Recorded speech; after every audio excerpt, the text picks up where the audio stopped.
JC. Bakit kay yung Kingdom Kingdom? of Jesus Christ. Jesus Christ. So, Yeah, tama.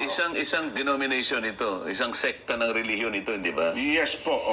Kapag kasi isang sekta ng relihiyon din, kapag nakarehistro ka sa SEC, ito yung Securities and Exchange Commission, ikaw ay tinataguri ang Corporation Sol. Korporasyon ito eh. Okay. Corporation Sol.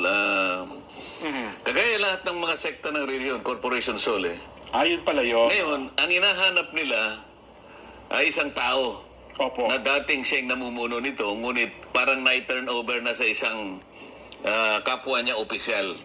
Sapagat din, okay. ang Corporation Soul ngayon ay nasa ilalim na nung taong pinagsalinan. Yung okay. So, ang inahanting nila ngayon ay isang tao na hindi na siya yung may hawak ng, hindi na siya yung head ng church, na siya yung pinaka-subject ng corporation. Okay. Ngayon, ang punto dito, ganito eh. Hinahanap mo yung tao, ngunit yung kanilang sekta, yung korporasyon, yung kanilang karapatan, yung kanilang pag-aari, at lahat ng mga may kinalaman sa kanilang karapatan sa paggagawa o pagtataguyod ng kanilang paniniwala, nagkaroon ng interruption eh. Sa akin palagay, dapat tingnan niya ng human rights din. Hindi lamang sa punto na, teka muna, tama ba yung pagsiserve ng warrant of arrest? Opo. Tingnan mo rin yung punto na wala bang karapatang